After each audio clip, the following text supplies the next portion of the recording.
One of my favorite parts, or my favorite part about having you on DFO Live, is the film breakdowns we get. And we do have the video here to go through, but the Oilers power play, John, it has been exceptional for, ever. It's been so good. Set the record last regular season, was good again this year. It's been nails in the playoffs. What are some things about this this power play that just make it so unique and so hard to stop? Well, I think one guy that does not get enough attention is Nugent-Hopkins, right? Like, he is so adaptable. And it's their ability to have movement, to have a concept-based power play, to one moment, everybody talks about a 1-3-1. Everybody talks about overload power plays and this and that. But these guys have player movement, puck movement. They have picks. They have misdirection. And, you're in my spot, Ty. I'll take your spot. Let's just play a little give and go hockey. And the thing is it really kind of flows in such a way that it looks like they've been at this for a better part of 20 years. And the thing is I think there are more power plays that could employ a lot of their concepts. Too many power plays are stagnant.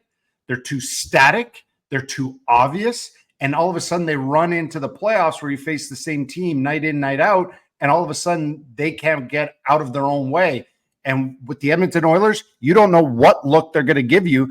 But part of that is because they take what you give them. So Dakota Joshua fades too high. McDavid says, boom, I'm climbing underneath you here, and I'm going to expose this triangle. And by doing that, then boom, I've created a 2-on-1. Draisaitl could either 1T or he could send it backdoor to Nugent-Hopkins. So that's the thing. They keep you guessing at every moment.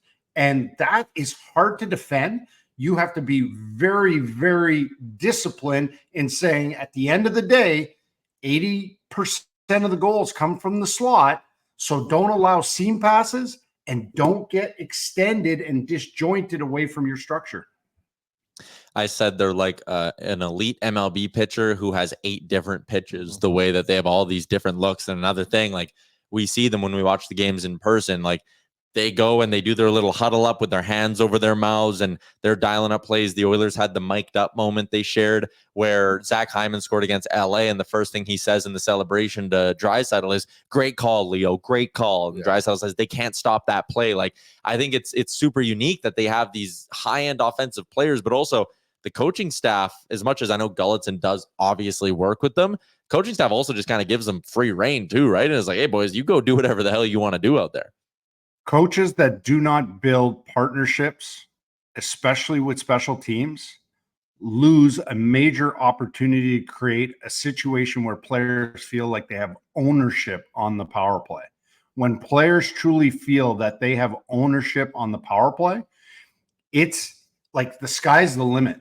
They come to you with ideas. They're paying attention in video. They're doing extra video. They're picking apart the other teams. You're engaging them. If you sit down, let alone NHL players, I've done this in major, junior.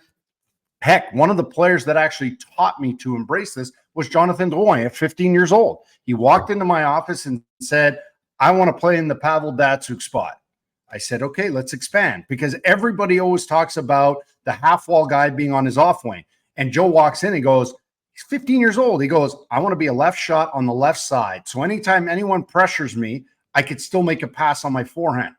And that's the thing. It like opened my eyes saying, we as coaches can pause, rewind. We can watch that one clip that happened in half a second 1,000 times. But a player's vision is limited by their surroundings, by who's trying to slash them, whack them, hack them, body check them, and limit their sight line. So when a coach can say, this is what I've put together, what do you guys see? And you bridge that gap. It's all about building silos with bridges. And then the next thing, those players go out there and they can make that call. They could say, hey, Ty, boom, execute. And that's the thing. And then all of a sudden you are more of a support service as a special teams coach than one that is barking out orders. I love that. Away from the special teams at 5-on-5, this has been a very, very interesting series. The Oilers have been getting close to 50% of their shots from their defensemen, not even their forwards in this one. I think they've looked good at 5-on-5, but the goal scoring's not there. I know you haven't watched every game of this series, but from what you've been able to observe, what do the Oilers need to do better at 5-on-5 here to put this damn thing away? I think there's always that fine balance between possession and quick strikes. And at times they, the way they kind of hold on to it at 5-on-5 to force, say, Vancouver's PK to collapse and this and that. The thing is at 5-on-5, Vancouver's just like, oh, the longer you hold on to it, the more time you give us to get into a really good spot defensively, inside dots, inside the slot. That's just reality. Whereas there's opportunities sometimes to create similar concept-based 2-on-1s at 5-on-5, and they're not taking it. So what's happening is now they've got to go low to high, and they've got to go with more low to high 1Ts, low to high D to D, and now they're looking for those screens, they're looking for those deflections, and then if not, they don't want their shot block, they rim it back behind the net through the trapezoid. That's a concept. I've written about it on Daily Faceoff and for the coaches site.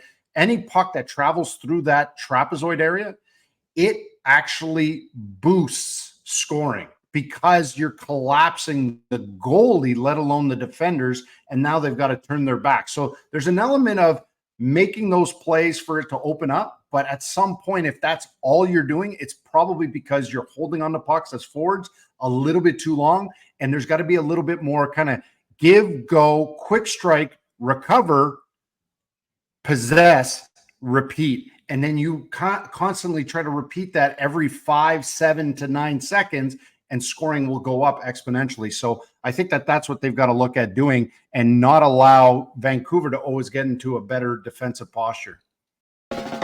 What's up, Nation citizens? If you like that video, then you need to be subscribed to the Oilers Nation YouTube. Podcasts, live shows, exclusive interviews, and analysis.